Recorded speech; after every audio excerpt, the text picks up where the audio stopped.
31শে মের পর বাংলাদেশ সরকার এবং মালয়েশিয়া সরকার কি সিদ্ধান্ত নিল এবং কি বৈঠক হলো থাকছে বিস্তারিত। আসসালামু আলাইকুম সম্মানিত দর্শক, আপনারা সবাই কেমন আছেন? আশা করি নিশ্চয়ই ভালো আছেন। আলহামদুলিল্লাহ আমিও ভালো আছি। আমি কামরুল, মালয়েশিয়া প্রাগ ডিস্ট্রিক্ট থেকে আপনাদের সঙ্গে আছি। আপনারা দেশ এবং প্রবাস থেকে এই মুহূর্তে যারা আমার এই ভিডিও দেখছেন সবাইকে অসংখ্য ধন্যবাদ। ওকে, ঝিনাইদহ থেকে মমিনুল ইসলাম মমিন ভাই আমার সঙ্গে আছেন। আপনাদের মালয়েশিয়া এবং বাংলাদেশ ফ্লাইট বা বৈঠক নিয়ে বিস্তারিত কথা বলবেন। আপনারা সঙ্গে থাকুন এবং দেখতে থাকুন। আসসালামু আলাইকুম। ওয়ালাইকুম আসসালাম। মমিন ভাইয়া কেমন আছেন? আলহামদুলিল্লাহ, আল্লাহর রহমতে ভালো আছি। আলহামদুলিল্লাহ। মমিন ভাইয়া, আসলে আমরা তো অনেক নিউজ দেখছি বা আসলে বাংলাদেশ সরকার মালয়েশিয়া সরকার এই যে 31শে মে, আজ 2 তারিখ, 31শে মে তো চলে গেছি। অনেক কর্মী এখনও পর্যন্ত মালয়েশিয়া আটকে আছে এবং বাংলাদেশ থেকে আসতে পারেনি, এরকম 30 থেকে 31,000 কর্মী। তো আসলে তাদের কি হবে এবং বর্তমানে মালয়েশিয়া সরকার এবং বাংলাদেশ সরকার কি বৈঠক হয়েছে বা কি তাদের মধ্যে আলোচনা হয়েছে, যদি একটু দর্শকের উদ্দেশ্যে বলতেন তাহলে দর্শকের অনেক উপকার হতো।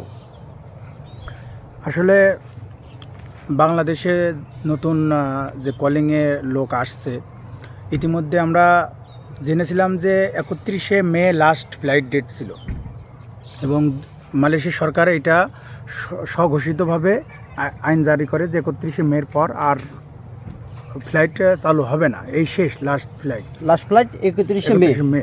31শে মে চলে গেছে, আজকে 2 তারিখ, জুন মাসের 2 তারিখ, জুনের 2 তারিখ। তো বাংলাদেশের প্রবাসী প্রতিমন্ত্রী উনি যে তার মাধ্যমে যে সংবাদটা আমরা পাই, যে উনি জানান যে মালয়েশিয়ার যে প্রতিমন্ত্রী আছে, প্রবাসী যে নিয়োগকর্তা, তার সাথে তিনি ঘরোয়াভাবে বৈঠক করেন এবং বৈঠকটি হয় আপনার পুত্রজায়া, আমাদের যে এম্বাসি আছে সেখানে বৈঠক হয়।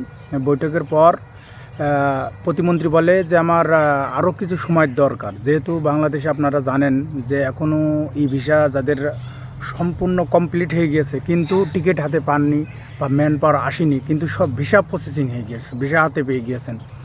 এমন অনেক কর্মী আছে, আমাদের কর্মী ভাইয়েরা আছেন, তারা কিন্তু এখনও আসতে পারেননি এবং তারা আসার জন্য এখনও চেষ্টা চালাচ্ছে। তো এর মধ্যেই ডেট শেষ, যেহেতু সে তো আর ঢুকতে পারবে না, কারণ কি 31শে মের মধ্যরাত পর্যন্ত ইমিগ্রেশন অনুমোদন ছিল, তারপরে কিন্তু আর অনুমতি দেয়নি। কিন্তু এর ভিতরেও আমাদের বাংলাদেশে এজেন্সিরা কিন্তু অনেকের টিকিট দেয়নি, তারা কিন্তু অলরেডি আমাদের বিমানবন্দরে পৌঁছেছে কিন্তু তারা টিকিট পায়নি, তাদের এজেন্সির টিকিট দেয়নি, এমন বাংলাদেশি নিউজ থেকে আমরা জানতে পেরেছি। তো এদেশের সরকারের কাছে আমাদের যে প্রতিমন্ত্রী, প্রবাসী কল্যাণ প্রতিমন্ত্রী, উনি প্রস্তাব রাখেন যে আমার আরও সময়সীমা দেওয়ার দরকার। কমপক্ষে উনি 21 দিন সময় চেয়েছেন ইতিমধ্যে, যে 21 দিন আমার সময় দেওয়া হোক। কিন্তু এই দেশের যে প্রবাসী প্রতিমন্ত্রী, যিনি নিয়োগকর্তা আর কি কলিং শ্রমবাজারের, তিনি বলেছেন যে না, আমি এখন এই মুহূর্তে সময়সীমা তিনি দিতে চাচ্ছেন না এবং পরবর্তী তিনি আবার বৈঠক করার জন্যই একটা সুসংবাদ দিয়েছেন যে আমি আবার বৈঠকে বসবো, কিন্তু পরে স্বঘোষিত পরে। এটা এখনও আমাদের প্রতিমন্ত্রী বলেছে যে এখনও তিনি বৈঠকের সময়সীমাও পাননি এবং বৈঠকের দিন তারিখ ঠিক হয়নি, কিন্তু একটা আশ্বাস দিয়েছেন দ্বিতীয় যে বৈঠকটা হবে এই বৈঠকের মাধ্যমে আমরা বিস্তারিত জানতে পারবো যে কতদিন সময় তিনি দিচ্ছেন। অবশ্যই সময় আশা করা যায় কিছু দিবে, কি তাদের সিদ্ধান্তটা আর কিছুদিন পরে আমরা জানতে পারবো। কিন্তু এখন আপনাদের কোনো এজেন্সি যদি বলে যে না 31শে মের পরে আর 10 তারিখে বা জুনের 15 তারিখে ফ্লাইট, এগুলো সম্পূর্ণভাবে কিন্তু ভুয়া, এগুলো বিশ্বাস করবেন না এবং এই খপ্পরে পড়বেন না। এখনও কিন্তু সরকারিভাবে কোনো সার্কুলার আসেনি, মালয়েশিয়ার সরকার কোনো সার্কুলার দিইনি, এটাই লাস্ট আপডেট। তো আশা করি আপনারা জানতে পেরেছেন।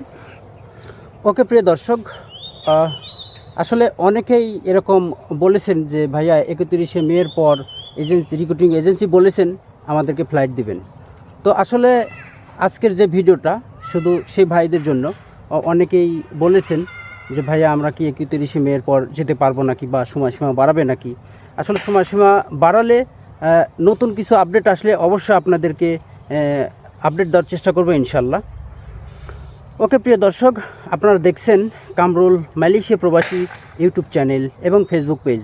যারা আমার পেজ থেকে দেখছেন সবাইকে অসংখ্য ধন্যবাদ, এবং যারা আমার চ্যানেল থেকে দেখছেন তাদেরকেও। আজকের মতো ভিডিও এই পর্যন্তই, বিদায় নিচ্ছি। আল্লাহ হাফেজ।